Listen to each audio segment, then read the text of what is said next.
De joelhos contra o racismo. Não é submissão, mas protesto. O tempero esta semana veio do futebol. Jogadores saíram de campo na Europa para protestar contra a atitude racista de um árbitro.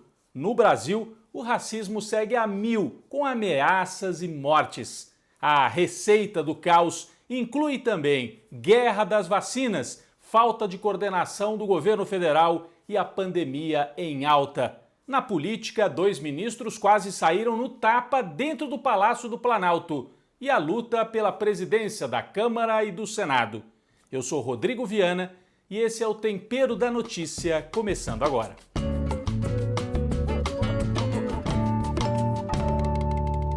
A imagem que correu o mundo esta semana foi de uma senhora de 90 anos na Inglaterra, primeira paciente a receber a vacina contra a Covid-19. A Inglaterra iniciou a vacinação de modo emergencial. Antes disso, a Rússia e a China já haviam começado, de alguma forma, também a vacinar a sua população. Agora, no mundo ocidental, a primeira foi esta senhora que aparece aí na imagem. Percorreu as agências de notícia em todo o mundo. Enquanto isso, aqui no Brasil, a gente enfrenta a guerra das vacinas. O governador de São Paulo, João Dória, anunciou que no dia 25 de janeiro, aniversário da cidade de São Paulo, começaria a vacinação para os paulistas, utilizando a parceria com o laboratório chinês e a produção de vacinas no Instituto Butantan. Isso gerou muita polêmica, o governo federal sentiu o baque, porque Dória ocupou o espaço vazio, já que o governo federal não coordena as ações de vacina no Brasil, ao contrário, dissemina inclusive notícias falsas, incentiva inclusive a população a não se vacinar de maneira massiva. Então Dória ocupou esse espaço e o governo federal reagiu. O ministro da Saúde disse que não era possível, só daqui a 60 dias. E de fato, Dória agiu de maneira marqueteira, porque não há autorização ainda para que a vacina produzida no Instituto Butantan seja aplicada. Precisa terminar a fase de testes, isso está perto de acontecer, mas ainda não aconteceu.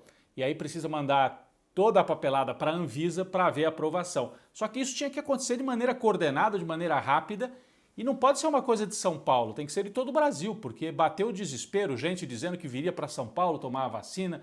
E aí, Bolsonaro percebeu o baque, sentiu esse baque, e o ministro, um dia depois, o ministro da Saúde, o general, apareceu para dizer: não, veja bem, nós então vamos tentar vacinar sim ainda em dezembro e janeiro, o que é uma mentira, já que não existe vacina aprovada e principalmente, como não há coordenação, faltam seringas e faltam também agulhas. O governo federal passou esses meses todos e não encomendou. Não vai ter agulha e seringa para encomendar em algumas semanas, isso tinha que ter sido feito ao longo de meses. O governo preferiu comprar cloroquina, que é um medicamento que comprovadamente não ajuda no combate à pandemia. Então essa é a situação no Brasil, é uma espécie de caos em relação às vacinas, com UTIs lotadas, o país volta a ter mais de 800 mortes por dia, então nós voltamos ao período de pico. As pessoas falam, é segunda onda? É a primeira onda que não terminou e a curva subiu de novo por falta de coordenação, falta de controle. Bom, o problema é que a paralisia e o caos não acontecem só em relação à pandemia. O governo federal vive uma paralisia em vários setores. Por exemplo, não há orçamento previsto nem aprovado para o ano que vem. O Brasil vai entrar em 2021 com quase 200 mil mortes, sem orçamento federal e sem um programa de transferência de renda, já que o auxílio emergencial está acabando. As últimas parcelas estão sendo pagas agora em dezembro e 2021 a gente não tem a previsão, não foi nada aprovado. O orçamento não prevê. O Bolsonaro não conseguiu articular junto com o Paulo Guedes uma alternativa de auxílio emergencial. Então, pandemia, 200 mil mortos, falta de recursos, desemprego em alta, inflação, tudo junto no começo de 2021. O caos é tanto que a gente viu esta semana a informação do ministro do Turismo, um bolsonarista desses radicais, que foi até o Palácio do Planalto, estava incomodado com fofocas, com articulações, bate-cabeça dentro do governo e quase saiu no tapa com o general Ramos, que é um dos coordenadores políticos do governo, dentro do Palácio, quase na porta do gabinete do presidente da República. O ministro do Turismo acabou sendo demitido, publicou uma carta criticando o governo, que está fazendo articulações junto ao Centrão. Então o cargo de ministro do Turismo foi retirado desse bolsonarista, provavelmente para ser oferecido ao Centrão, que é a direitona brasileira, que saiu vitoriosa nas eleições municipais. Então um sinal de caos dentro do governo, caos também nas ruas. Esta semana houve um fato importante no centro de São Paulo, na região conhecida como Cracolândia. A Guarda Civil Metropolitana, que é da Prefeitura, e a Polícia Militar fizeram uma ação violenta contra os usuários de droga. Violenta. Arrancaram os poucos pertences, né, daquelas pessoas, empurraram, tiraram dos locais onde elas costumam ficar. E essas pessoas, um grupo enorme, passou a vagar, a andar pelo centro de São Paulo, sem rumo, sem ter onde ficar, sem apoio. E aí alguns destes dependentes químicos atacaram pessoas que passavam de carro. É uma cena caótica.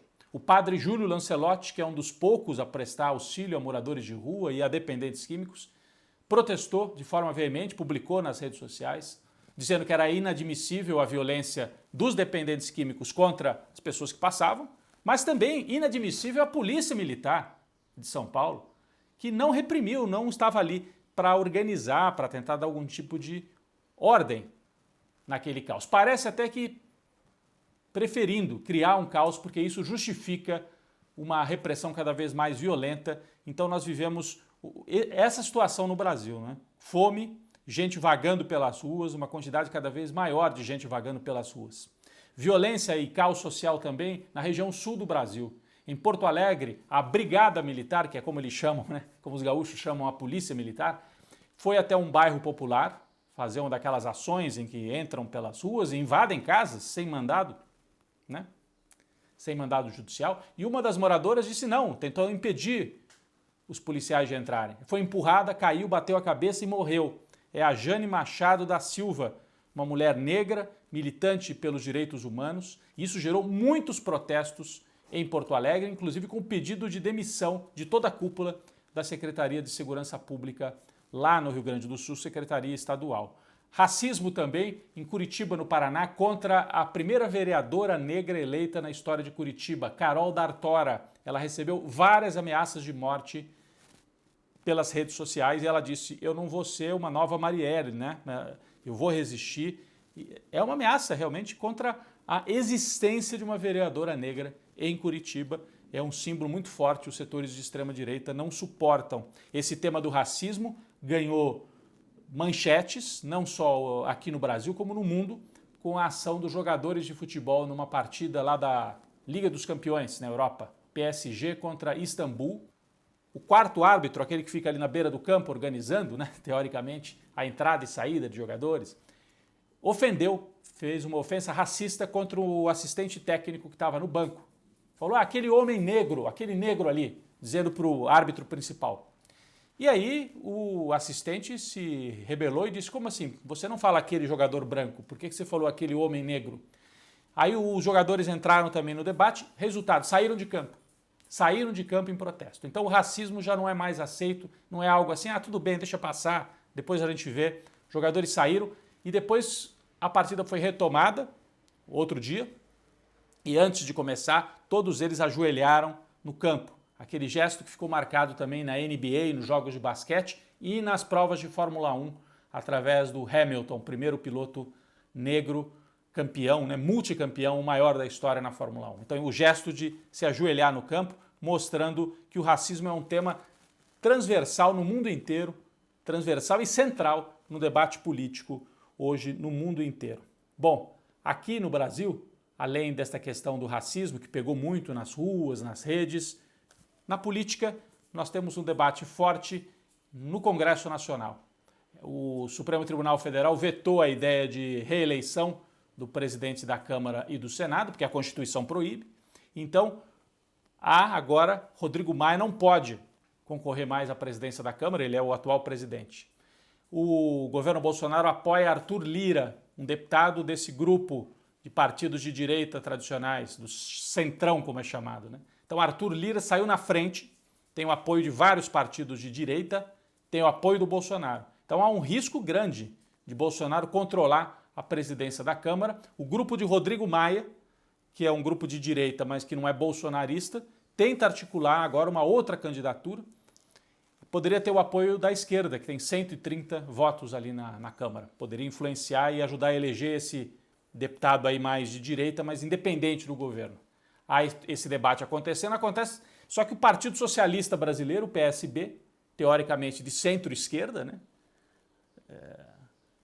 declarou ou sinalizou apoio a Arthur Lira, candidato bolsonarista. Então esse é o debate que deve avançar bastante esta semana, para a gente ver quem é que tem o controle da Câmara. Muito perigoso para o Brasil se Bolsonaro tiver o controle da Câmara dos Deputados.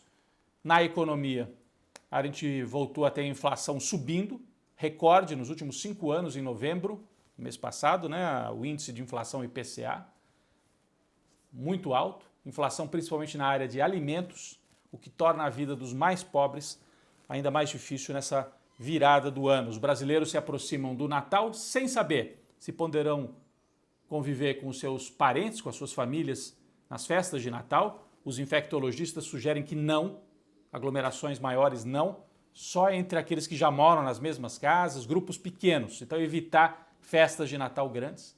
Então o brasileiro não sabe se vai ter festa de Natal, não sabe se vai ter emprego ou se vai ter alguma perspectiva de melhora em 2021. É assim que a gente vai encerrando esse ano tão difícil de 2020.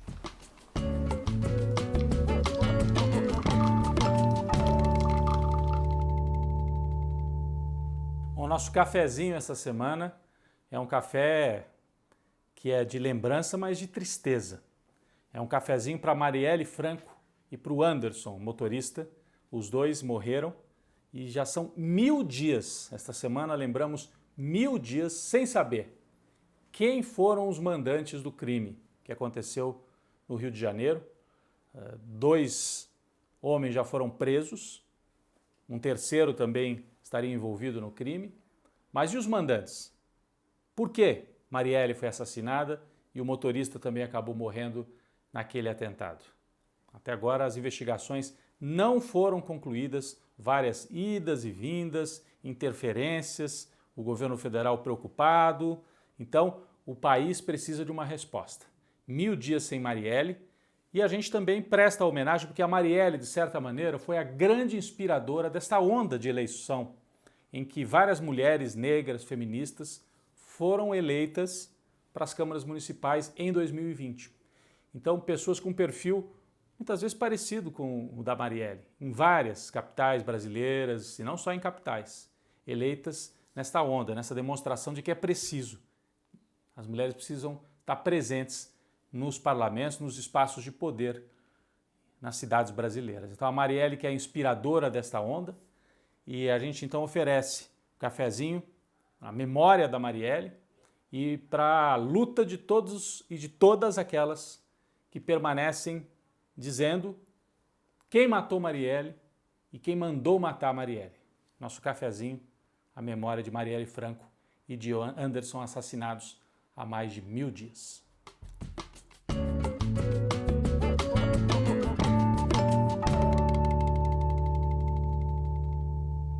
A nossa sobremesa esta semana é a obra de Clarice Lispector, uma das maiores escritoras brasileiras do século XX, que estaria fazendo 100 anos agora em dezembro de 2020. A Clarice nasceu na Ucrânia e migrou, a família inteira migrou da Ucrânia para o Brasil quando ela era muito pequenininha. Então ela passou a infância no Recife, é uma família judaica, e depois se mudou para o Rio de Janeiro, onde estudou Direito, e conheceu aquele que seria o marido dela, um diplomata, e aí o casal percorreu vários países do mundo, e a Clarice Lispector ia escrevendo as suas obras enquanto ia mudando de países. Depois se fixou novamente no Rio de Janeiro. Ela era conhecida por uma obra de muita profundidade, né? Temas psicológicos, internos, quase existencialistas, assim, tratados pela Clarice. Escreveu romances como O Lustre, um dos primeiros, A Paixão segundo GH, são 2 indicações que ficam aí para a nossa sobremesa, muitos e muitos contos também, textos mais curtos, muito concentrados assim muito fortes, os contos da Clarice Lispector, algumas coletâneas, Laços de Família, uma coletânea de contos. E talvez a obra mais conhecida, A Hora da Estrela, que também virou filme. Então fica aí a indicação, no centenário de Clarice Lispector, retomar a obra, retomar a leitura da nossa grande escritora Clarice Lispector.